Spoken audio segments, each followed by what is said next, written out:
네, 안녕하십니까. 오래간만에 방재안전직 수업으로 찾아뵙는 정명재입니다. 네, 반갑습니다. 제가 이제 교재를 하나 또 냈는데요. 이 교재입니다.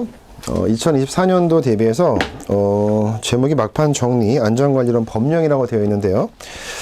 제가 2015년서부터 이제 강의를 해서, 많은 다수의 수험생들을 합격생활을 만들었던 사람인데, 최근에는 책을 좀 덜 냈죠, 제가. 이 공무원 쪽 파트에서.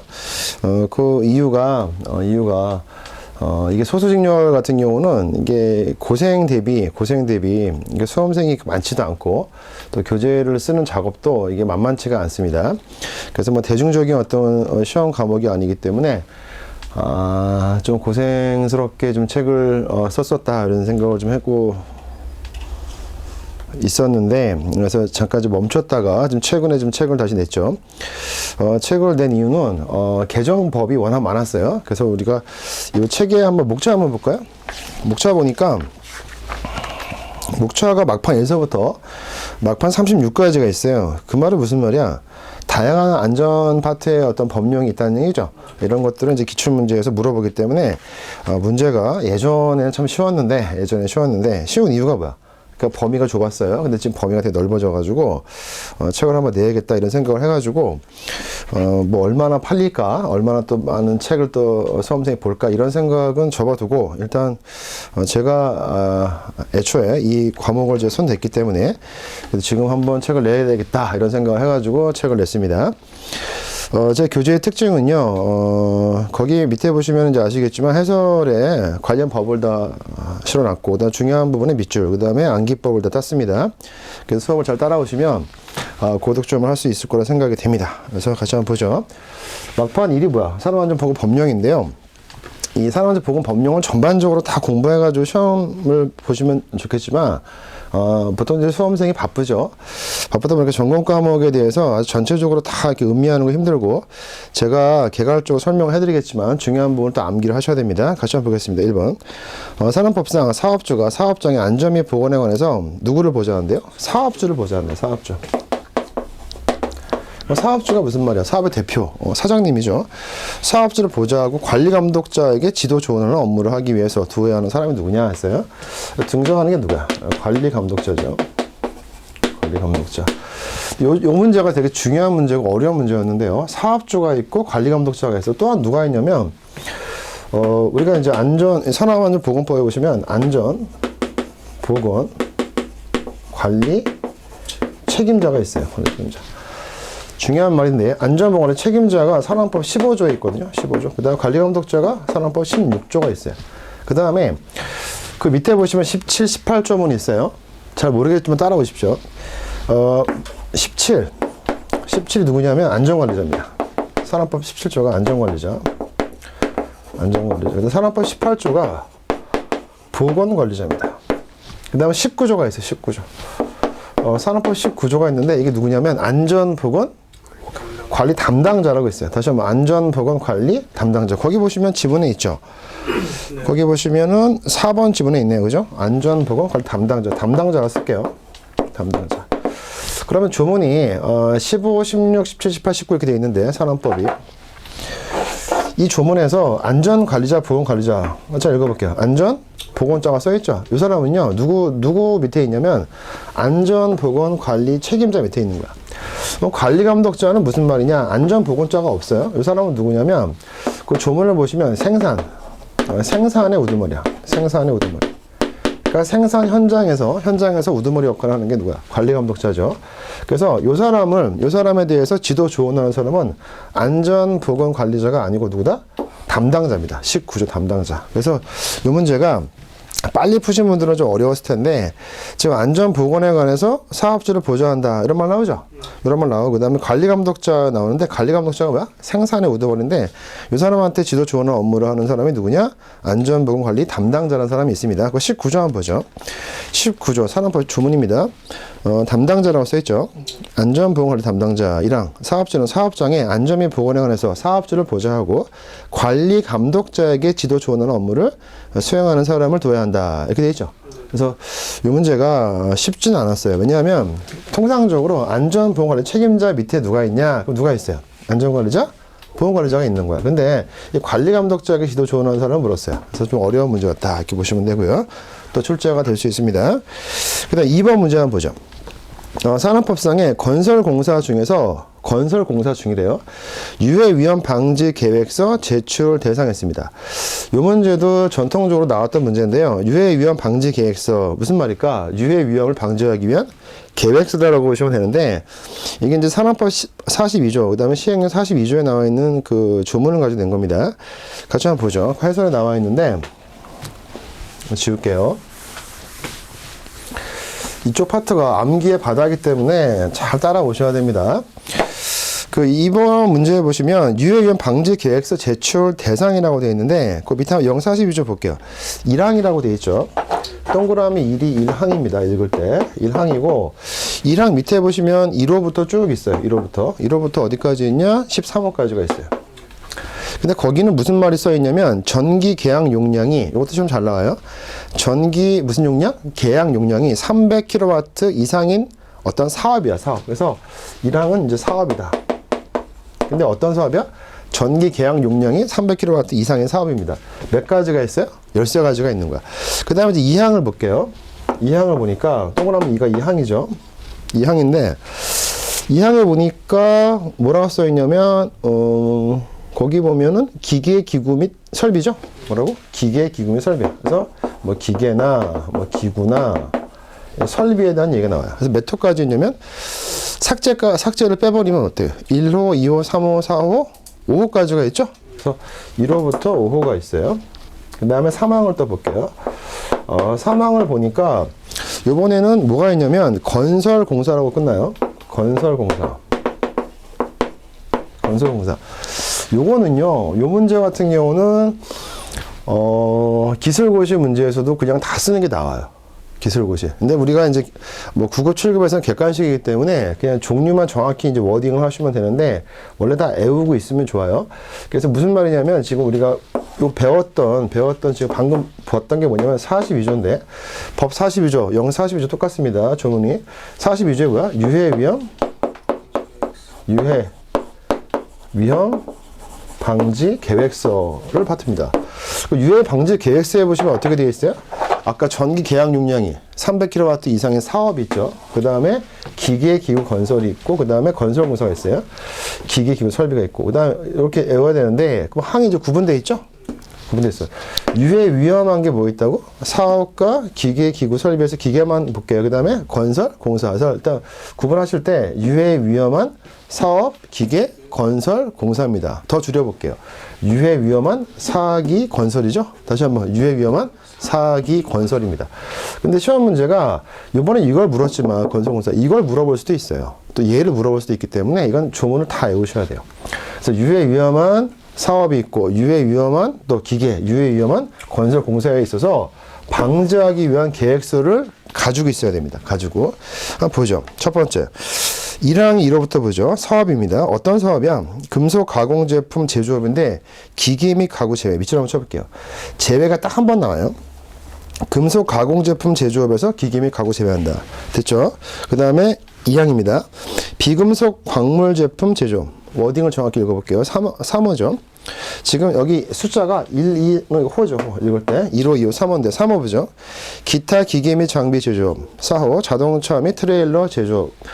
5호 식료품 제조업이죠. 사업입니다. 6호 고무 제품 및 플라스틱 제품 제조업. 7호입니다.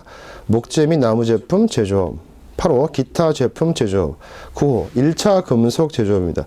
우리가 1차 금속과 2차 금속이 있는데 1차 금속은 무슨 말이냐면 금속에서 가장 처음에 이제 우리가 어떤 그 뭐 돌멩이 같은 걸 채취해가지고 거기서 금속을 채취하는 거죠. 그러니까 처음에 채취한 것을 1차 금속이라고 하고 그걸 가공을 했을 때 2차 금속입니다. 그래서 1차 금속 제조업이다.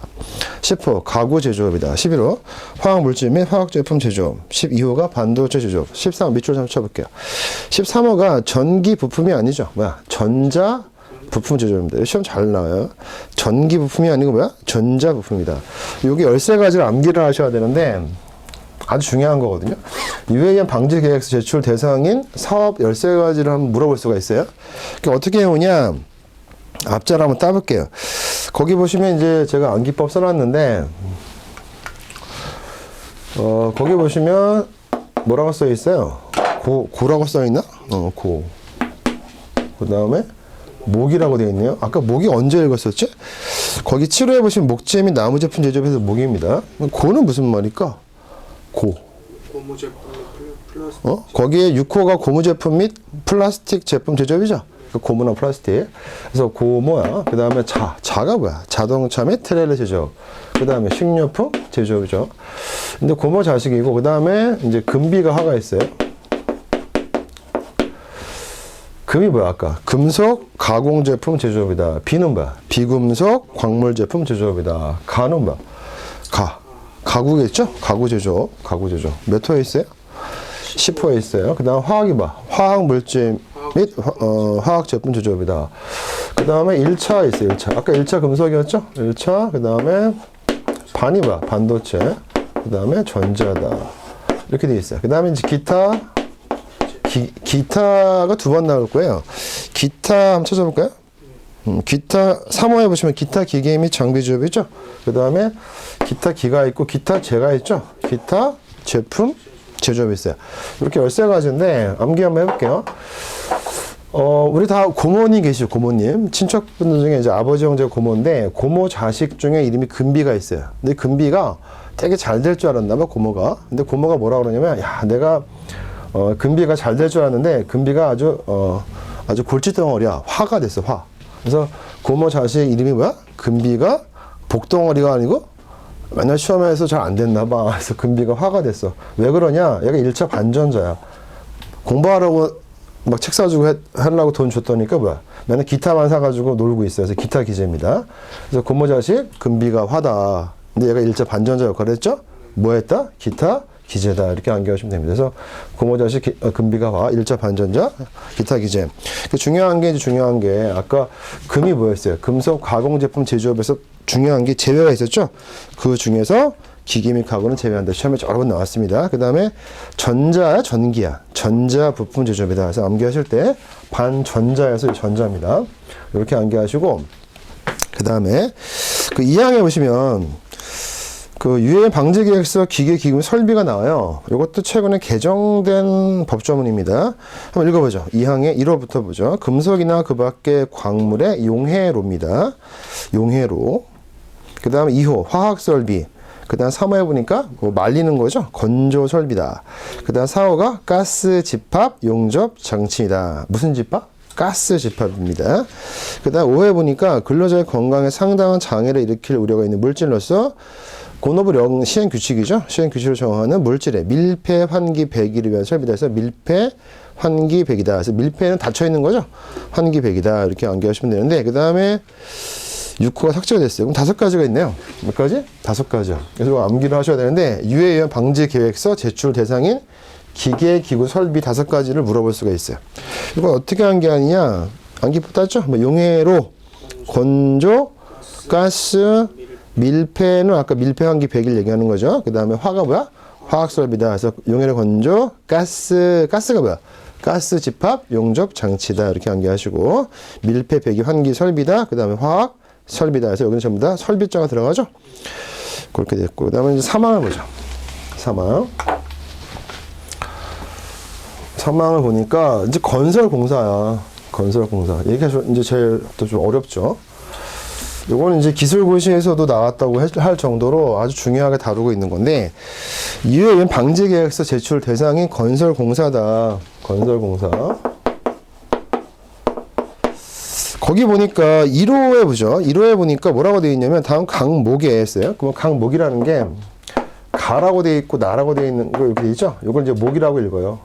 그래서 가목, 나목. 아까 숫자 아랍의 숫자 이건 뭐야? 호죠. 호. 동그라미는 항입니다. 그래서 그 3항의 1호를 보니까 다음 강목의 어느 하나에 해당하는 건축물 또는 시설 등의 건설, 개조 또는 해체, 그러니까 만들거나 건설, 개조하거나 해체하는 공사인데 가목, 나목, 다목이 있어요. 그거 묶어줄게요. 이렇게 묶어줄게요. 묶어주시고, 그 다음에 지상 높이가 얼마야? 31m 이상인 건축물 또는 인공구조물. 다시 한번 지상 높이니까 지하는 들어가면 안 되죠. 지상 높이가 31m 이상인, 생각해봐. 30m가 되게 높죠. 근데 31m야. 31m 이상의 건축물 또는 인공 구조물이다. 그 다음에 나무개 보죠. 연면적 나오죠. 연면적이 무슨 말이야? 연면적. 사용 가능한 면적. 사용 가능 면적 뜻이야. 연면적이 얼마야? 3만 제곱미터 이상의 건축물. 그래서 3만이 나왔죠. 3만 제곱미터. 그 다음에 밑에 보니까 다목 있죠. 연면적 얼마? 5천입니다. 또 5천 제곱미터. 제곱미터 이상의 시설이죠. 그래서 나무에 보니까 3만 제곱미터 이상은 건축물이고 5천 제곱미터 이상은 뭐야? 시설입니다. 시설. 그럼 시설인데 그 시설을 또 얘기하고 있어요. 시설. 5천 제곱미터 시설에 대해서 다시 방가로 1번부터 방가로 7번까지 있는 거죠. 그래서 우리가 이 시설이 또 중요합니다. 시설. 같이 한번 보죠. 첫 번째가 뭐 나왔어요? 유해 위험 방지 계획서 제출 대상 건설공사는 일단 31 뭐야? 31 미터 이상. 미터야 층이야? 미터죠. 그러니까 지상 높이 31m 이상. 그 다음에 연면적은 두 번 나오죠. 얼마? 3만 제곱미터하고 5천 제곱미터인데 이 3만 제곱미터는 뭐야? 건축물이고 5천 제곱미터 시설이죠. 이 시설을 다시 또 쭉 나누고 있어요. 그래서 암기하실 때 야 31세 우리가 지금 공무원 수험생들부터 나이대가 어떻게 되죠? 20, 30대 되죠? 근데 한 31세쯤 되면 내가 돈이 한 3만 5천 원 정도 어때? 좀 우습겠죠? 아니 뭐 초등학교, 고등학교 때는 3만 5천 원 큰 돈이지만 한 31세 되니까 어때? 한 3만 5천 원 괜찮아? 뭐 이 정도 쓸만해? 이렇게 생각해요. 31m 기억하셔야 되고 3만 제곱미터, 그 다음 5천 제곱미터 시설인데 이 시설을 또 보죠. 시설을 보니까 어떤 게 있냐면 방가로 1번부터 보죠. 문화 및 집회 시설. 방가로 2번 판매 운수 시설. 3번에 종교 시설. 4번에 의료 시설 다 들어가는 게 아니고 그 중에서 종합병원입니다. 그냥 병원도 안 돼요. 종합병원. 그 다음에 숙박 시설 중에서 뭐야? 그냥 숙박 안 되죠. 관광 숙박입니다. 다시 한번. 의료 시설 중에서 종합병원. 그 다음에 숙박 시설 중에서 관광 숙박인데 우리 지금 뭐 읽고 있는 거야? 연면적 5천 제곱미터 이상의 시설입니다.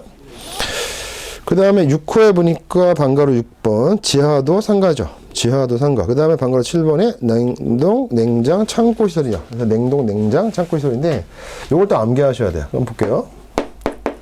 암기하실 때 시설은 뭐야? 5천 제곱미터 이상인데 문, 판매, 운, 종교의, 박지, 냉동이다. 보죠. 아까 문이 뭐야?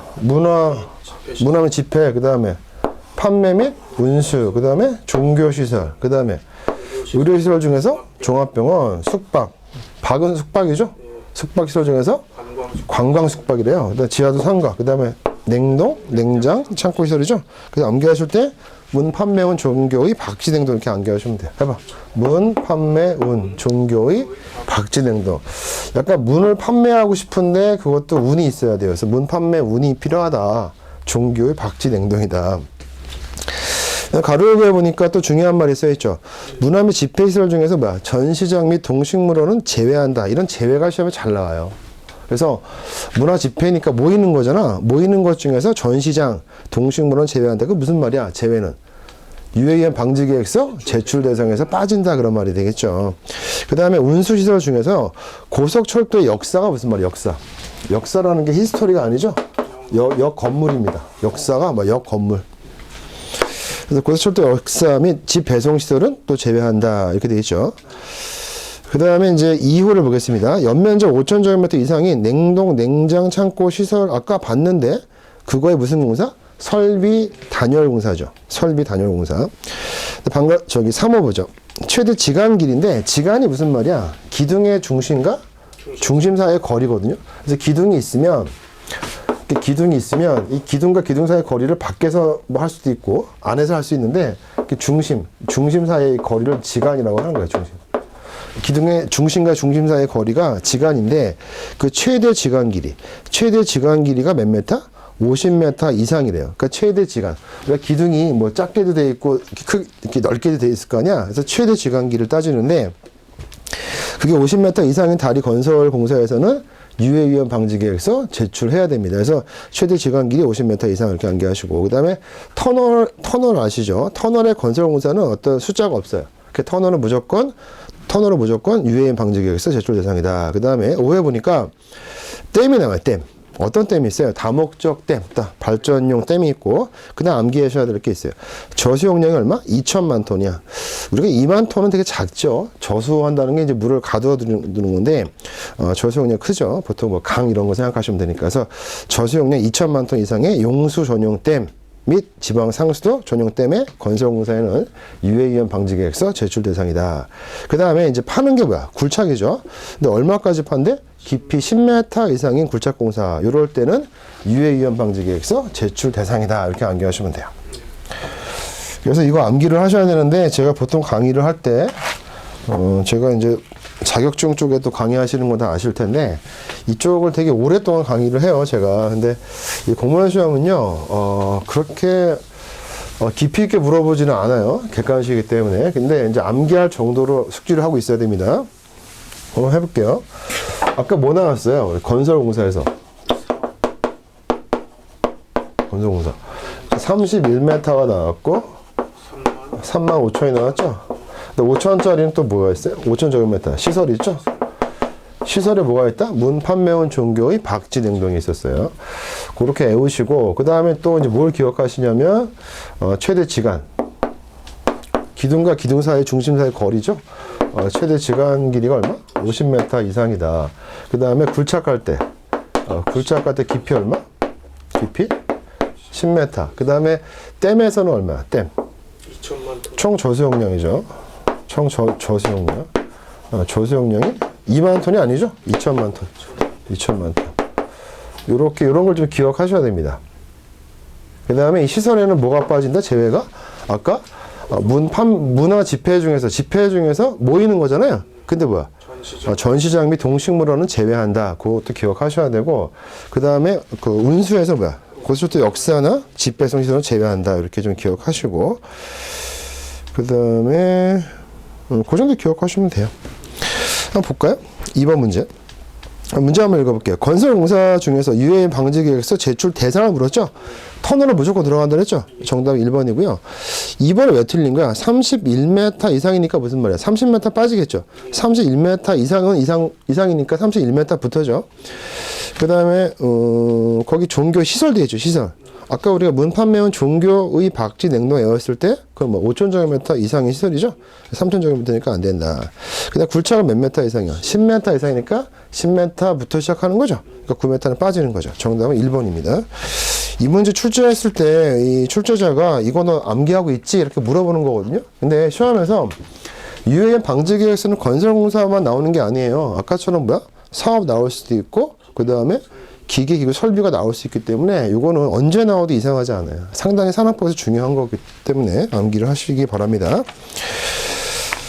그 뒤에 비슷한 것도 안 나오나? 한 번 나왔나?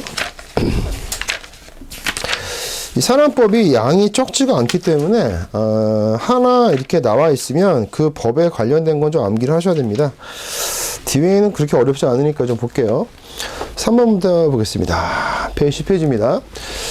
중처법을 물었네요. 중대재해처벌 등에 관한 법률상에서 중대산업재해는 산업안전보건법 제2조 제1호에 따른 산업재해 중에서 다음에 어느 하나에 해당하는 결과를 야기한 재해를 정의한다. 정의를 물어봤습니다. 박스 문제인데 거기 좀 중요한 키워드가 뭐냐면 중대산업재해죠. 중대산업재해.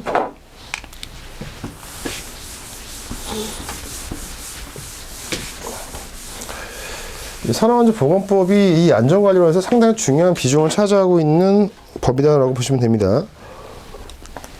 거기 보시면 밑에 한번 해설해 볼게요. 중처법이라고 써있죠. 중대재해처벌법의 줄임말 중처법인데 중대재해처벌법. 그러니까 중대재해 일으키면 처벌하겠다 이런 말이잖아요. 중처법인데 중대재해가 무슨 말일까 이렇게 생각해 보죠. 중대재해. 그러면 우리 중대재해처벌법이라고 했는데 이 중대재해처벌법 이전에 뭐가 있어요? 산업법, 산업안전보건법, 중대재해처벌법이니까 중처법 쓸게요. 중처법에 보시면은 중처법 보시면 중대재해가 두 가지가 나와요. 뭐가 있냐면 중대한 산업재해가 있고 중대한 시민재해가 있어요. 그러면 중처법 뭐 상당히 많은 사람들이 얘기를 하잖아요. TV에도 얘기하고. 그럼 중처법은 중대재해를 일으켰을 때 그 대표가 처벌받는다 이렇게 이제 써 있는 법인데요. 중대재해처벌법에서 중대재해는 두 가지가 있어요. 중대산업재해와 중대시민재해가 있어요. 그러면 이 산업재해란 말은 어디서 나왔냐면 산안법에서 정의가 돼요. 산안법에서 보시면 이 산업재해가 있어요. 그 다음에 그 중에서 중대재해가 있어요. 중대재해. 그러면 산업법에는 정의가 어떻게 돼요? 산업재해와 중대재해가 있고, 중대재해처벌법에서는 뭐야? 중대란 말이 써있죠. 그래서 중대라고 붙이면 돼요. 중대산업재해, 중대시민재해. 근데 산업법에는 중대재해라고만 되어 있거든요. 헷갈리면 안 돼. 다시 한번. 산업법은 뭐야? 산업재해와 중대재해가 있고, 중처법에는 뭐야? 중대산업재해와 중대시민사회가 있다. 생각해 볼게요. 산업재해는 무슨 말일까? 산업 현장에서 밥 먹다가 내가 밥을 먹어도 회사에서 밥을 먹다가 사고가 나면 산업재해가 되겠지만, 퇴근하고 집에서 밥 먹다가 사고 났으면 그건 산업재해가 아니겠죠? 그러니까 산업재해는 산업 현장에, 그 현장에 있다가 뭐 부상이나 질병을 받았을 때 산업재해라고 하는 거야. 그럼 중대재해는 무슨 말일까? 그러니까 중대하다는 얘기죠. 그러니까 산업재해 중에서 좀 시리어스한 거 있죠. 뭐 사망하거나 뭐 중상을 입거나 병원에 오래 있어야 되는 상황이 됐다. 그럼 뭐 중대재해가 되는 거죠. 그러니까 산업재해 중에서 중대재해가 나온 건데, 중처법에서 중대재해 정의는 중처법에 뭐라고 써 있냐면 중대산업재해와 중대시민재해인데, 중대산업재해는 이 산업재해 중에서, 즉 산업법이 연관이 돼 있어요. 그래서 중처법 만들 때 산업안전보건법의 어떤 특별법이다 이렇게 보시면 돼요. 볼게요. 밑에 한번 보죠. 중처법 제2조 정의입니다. 제1호 중대재해란 중대산업재해와 중대시민재해를 말한다. 2호부터 보죠. 중대산업재해란 뭐라고 써있어요? 산업안전보건법 제2조 제1호에 따른 산업재해 중에서 단 각목의 어느 하나에 해당하는 결과를 야기한 재해다 이렇게 나오죠. 3호에 보니까 중대시민재해 있어요. 제가 읽어볼게요. 특정 원료 또는 제조물, 공중이용시설 또는 공중교통수단의 설계나 제조나 설치, 관리상의 결함을 원인으로 하여서 발생한 재해로서 다음 각목의 어느 하나에 해당하는 결과를 야기한 재해다. 다만 중대산업재해에 해당하는 재해는 제외한다. 그럼 무슨 말이냐면 중대산업재해와 중대시민재해를 좀 구별하겠다 이런 말이겠고요. 일단 거기에 가나 다목을 한번 눈으로 한번 볼게요. 가목은 다 사망에 관해서 써 있는 거예요. 나목은 뭐냐면 부상이야 질병이야? 근데 이걸 또 바꿔서 해놨네. 그 부상과 질병을 바꿔서 쓰세요. 이게 사부질인데, 암기법이 사부질. 결정적인 암기법 실수로 써놨네. 이게 제가 쓴 책이 맞는데, 암기하실 때, 사망, 부상, 질병 순으로 돼 있어요. 법이. 사망은 1명 이상이라고 돼 있죠. 중대산업재해 보세요. 2호. 그다음 동일한 사고로 6개월 이상, 6개월이면 오랫동안 병원에 있는 거죠. 치료가 필요한 부상자가 2명 이상 발생했다. 그래서 2명이죠. 그 다음에 다목에 보니까 동일한 유해 요인으로 급성 중독 등 시행령으로 정하는 직업성 질병자가 나오죠. 근데 질병 중에도 우리가 산업 현장에 있었기 때문에 어떤 표현을 써요? 직업성 질병입니다. 산업 현장에서 생기는 질병이니까 직업성 질병자가 1년 이내에 6개월이 아니고 1년 이내에 몇 명? 3명 이상이죠. 그래서 명수를 보니까 이렇게 나와 있어요. 그러니까 중대 산업재해는 1명, 2명, 3명이죠. 다시 한번 사망 1명 이상, 또 부상이 2명 이상인데, 이 부상 입어서 병원에 가서 몇 개월 이상, 6개월 이상 치료받는 거죠. 그 다음 직업성 질병자가 몇 명? 3명인데 그게 1년 동안에. 그래서 암기법이 중대산업재해는 1명, 2명, 3명인데 사망 1명 이상은 돼요. 사부질이죠. 사부질. 제가 사부잖아요. 사부질을 하고 있잖아 지금. 사부질인데 이 부상은 몇 개월이야? 6개월 이상 병원 치료. 그 다음에 질병은 1년 이내에 3명이죠. 직업성 질병. 이렇게 암기하시고, 거기에 질병과 부상을 바꿔놓으라고. 글씨를 바꿔놔. 그 다음에 3호 보자. 중대시민재해도 마찬가지 사망 1명 이상 맞죠? 그 다음에 이제 부상자가 어때? 10명 이상이죠? 근데 거기 앞에 뭐가 써 있어요? 동일한 사고로 2개월 이상 치료가 필요한 부상자가 10명 이상이다. 그 다음에 다음에 보니까 동일한 원인으로 3개월 이상 치료가 필요한 질병자가 10명 이상이다. 이건 암기도 좋네요. 이건 또 어떻게 돼 있어요? 중심인사는 1명, 10명, 10명이죠. 근데 보니까 얘는 몇 개월? 부상인데 2개월. 얘는 3개월 질병이죠. 그래서 순서가 좀 있는 게 6월, 그 다음에 얘는 1년이죠. 얘는 뭐 2개월, 3개월. 그래서 시민재해는 암기하실 때 1, 10, 10이죠. 그래서 산업재해 1, 2, 3명, 시민재해 하니까 약간 발음이 어때요? 10, 1, 10, 10. 시민재해 1, 10, 10. 사부지 이렇게 암기하시고 2개월, 3개월 이렇게 암기하시면 됩니다. 물어본 거 보겠습니다. 3번 문제. 중대 산업재해 물어봤죠? 그럼 아까 뭐야? 1명, 2명, 3명이니까 기억은 2명, 니은은 3명이다. 시험 문제는 다음에 중대 시민재해 물어볼 수 있기 때문에 암기하실 때 중대 산업재해는 뭐야? 1, 2, 3명이고 6월 1년. 근데 중대 시민재해는 뭐야? 1, 10, 10, 사부질, 사망, 부상, 질병. 그래서 사부질이에요, 사부질. 질병과 부상을 바꿔놓고 4번 보겠습니다. 산업법상 고노부 장관이 산업재해, 산재라고 하죠. 발생 건수 등을 공표하여야 하는 사업장만을 모두 골라라. 이것도 우리 시험에서 아주 잘 나오는 건데요. 0, 10조를 보겠습니다. 이 고노부 장관이 산업재해 발생 건수 등을 공표해야 되는 공표 대상 사업장이 되어 있어요. 1호부터 5호까지가 되어 있죠. 그래서 이것도 암기법을 제가 따드리겠습니다.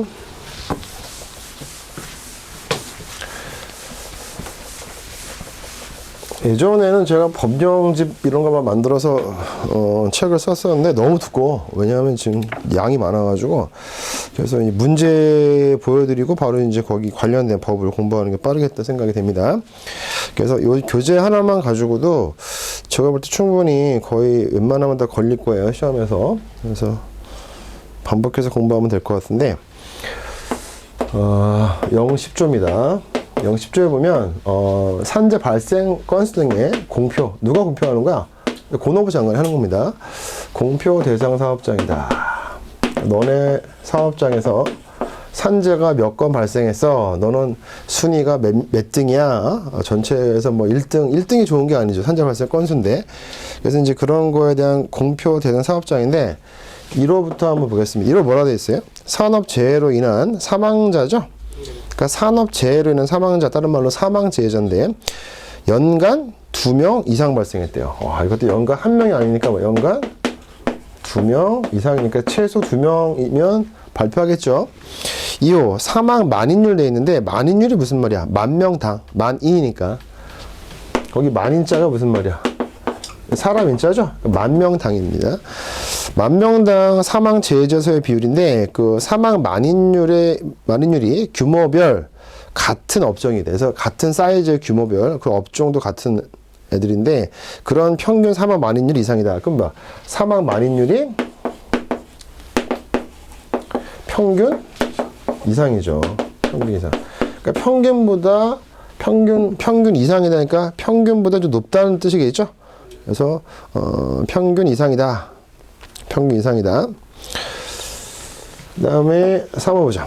3호 보니까 법제 44조라고 되어 있는데 이게 이제 공정안전 보고서 조항인데요. 거기에 보시면은 중대 산업사고가 나와요. 중대 산업사고. 중요한 게 중대 산업사고는 액시던트 사고잖아요. 아까 뭐하고 헷갈리면 안 돼? 중대 재해하고 헷갈리면 안 돼요. 다른 얘기예요.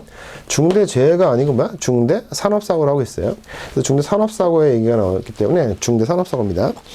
4호에 보니까 산업재해 발생 사실을 뭐 했대요? 은폐를 했대요. 은폐. 은폐가 무슨 말이야? 숨긴 거죠. 산재 발생했으면서 그런 일 없어라고 은폐했대요. 여러분 은폐한 사업장을 괘씸하니까 산재 발생 건수 공표 대상 사업장입니다. 5호 보죠.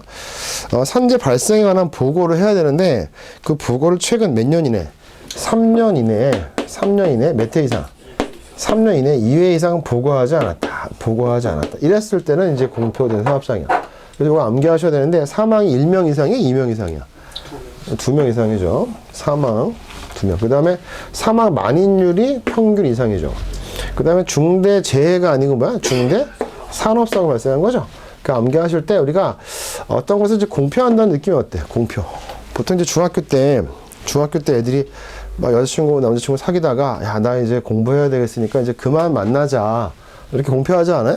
그래서 이제 요 암기법이 3만 2만 중대 상업사고 했죠? 중대 재해가 아닙니다. 중산, 그 다음에 은폐한 사업장, 그 다음에 3.2죠. 3.2가 무슨 말이야? 최근 3년 이내에 2회 이상 산재 발생은 보고하지 않았다. 이런 거죠. 그래서 암기했을 때 공표하는 거야. 아, 이제 우리 그만 만나자. 중3애가 그렇게 얘기해. 사망 2만, 해봐. 사망 2만. 중산, 은폐, 3.2. 한 번 더. 사망 2만. 만이 뭐야? 사망? 많은 일 평균 이상이겠죠? 중대 산업사고, 은폐, 3.2. 3년 이내에 2회 이상 보고하지 않았다. 그래서 그렇게 암기하시면 됩니다. 그럼 기억이 은폐 맞죠? 그 다음에 아까 사망자는 사망 2잖아, 2. 연간 2명 이상이죠? 그 다음에 만인율이 평균 이상이다. 정답이 기억과 디귿이 맞네. 암기법만 따면 금방 합니다. 그 다음 5번. 여기 나오네요, 이게. 중처법상의 중대시민죄 있었죠? 2022년도에 나왔네요. 아까 우리가 뭐 시민죄 1, 10, 10이죠? 사부질이니까 부상자, 질병자 따지면 되겠고 2개월, 3개월이었죠? 그래서 정답은 기억에는 10명, 니은 3개월이네. 암기법 따면 금방 할 수 있고요. 6번 해보죠. 산안법 시험 규칙상 사업주가 근로자에게 실시해야 되는 안전보건 교육 시간인데, 아, 이게 최근에 법 개정이 많이 됐어요. 법 개정이. 그래서 제가 개정된 거 가지고 고쳐가지고 냈습니다. 이게 개정 언제 했죠? 2023년도 9월 27일이니까 개정된 지가 얼마 안 되기 때문에 예전 기출문제 보시면 안 돼요. 기출문제하고 안 맞아. 그래서 교육 시간은 제가 문제를 조금 변형해서 출제를 한 겁니다. 그래서 교육 시간이 지금 교육 시간과 교육 내용이 다 바뀌었어요. 그래서 예전에 기출문제 가지고 공부하시면 또 안 돼요. 교육 시간 좀 볼까요? 교육 시간까지만 하고 좀 쉬었다 할게요. 이게 양이 많아가지고. 이 안전보건 교육이죠? 교육하는 게. 안전보건 교육인데, 교육 시간하고 포인트가 교육 내용이 나옵니다. 시험에서. 교육 내용인데, 그러면 이 안전보건 교육을 한번 보죠. 설명 먼저 해드릴게요. 안전보건 교육인데, 이 교육은 두 가지가 있어요. 어떤 게 있냐면, 근로자 교육이 있어요. 근로자. 근로자한테 안전보건에 관한 교육을 시키는 게 있고, 그 다음에 아까 제가 얘기했을 때 산업안전보건법 15조, 그 다음에 17, 18이 뭐야? 안전관리자, 보건관리자, 또 안전보건의 책임자가 있는데, 저 안전관리자 등이 있어요. 이 안전관리자, 저 안전에 대해서 관리하는 사람이라고 생각하시면 되는데, 이 사람은 우리가 받는 교육을 우리가 직무교육이에요. 직무교육. 무슨 교육? 직무교육이 있어요. 그래서 근로자 교육에는 누가 들어가느냐? 근로자가 들어가겠죠. 그 다음에 이제 누가 들어가냐면 아까 얘기한 관리감독자가 들어가요. 관리감독자가 우리가 산업부 16조인데 이 사람 누구였어요? 생산이 우두머리거든. 그럼 생산, 작업 현장에서 우두머리기 때문에 이 사람도 근로자예요. 근데 최근에 개정된 것이 근로자 교육 안에 있던 관리감독자를 다시 떼어서 별도로 두고 있어요. 그러니까 근로자를 포함시켰던 예전에 법이 있었고, 최근 개정된 거는 이 관리감독자를 근로자하고 또 약간 다르게 보고 있어요. 근데 근로자에 속하는 사람이긴 했지만, 그래서 따로 교육 시간을 받고, 그다음 직무교육은 누가 있었다? 아까 법 15조에 있는 안전보건관리 책임자, 안전보건관리 책임자라고 해서 우리가 줄여서 뭐라 그래? 관리 책임자라고 하는 거야. 그 다음에 17조가 뭐야? 안전관리자. 그 다음에 18조가 이제 보건관리자. 이런 사람이 있었어요. 그래서 이런 사람들이 받는 게 직무교육인데, 이런 얘기에 대한 얘기를 할 거예요. 보죠. 13페이지 한번 볼게요. 크게 볼게요. 1호가 뭐라고 써있어요? 근로자 안전보건교육 써있죠. 종류가 뭐가 있나? 정기적으로 받는 정기교육이 있고, 또 채용시 교육, 그 다음 작업내용 변경시 교육. 동그라미 쳐볼게요. 채용 동그라미 치고, 작업내용 변경해서 변경 동그라미 치고, 그 다음 이제 특별교육이 있어요. 특별 동그라미 치고. 크게 보니까 다음 페이지에 마음에 보니까 건설업 기초안전보건교육이죠. 그래서 건설업 기초안전보건교육 5가지가 있네요. 그 다음 밑에 보니까 14페이지입니다. 하단에 보니까 1호에 2가 있죠. 여기 새로 생긴 거예요. 뭐라고 써있어요? 관리감독자 따라놨죠? 그래서 아까 보니까 원래 예전 2023년도 9월 27일 전까지는요, 근로자 안전보건 교육 안에 관리감독자가 들어가는 건데, 관리감독자를 별도로 좀 놓고 있습니다. 그래서 뭐 있어요? 교육이. 14페이지 하단에 보니까 정기 교육 있죠? 채용시 교육, 작업내용, 변경시 교육이 있고, 특별교육이 있어요.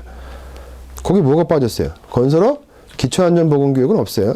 관리감독자가 어떤 역할을 한다? 생산의 우두머리이기 때문에 뭐 이 사람이 건설 기초안전 보건교육 이거는 보통 이제 노가다 하시는 분들 우리 건설 일용 근로자 이렇게 많이 얘기하죠. 4시간 이상 받는 거기 때문에 그건 빠졌다 보시면 되고요. 그 다음에 이제 2호가 써있죠. 맨 하단에. 네. 안전보건의 책임자, 이게 이제 법 15조에 있는 그 등장인물인데, 관리 책임자 등에 대한 교육이다. 이게 무슨 교육이야, 이게?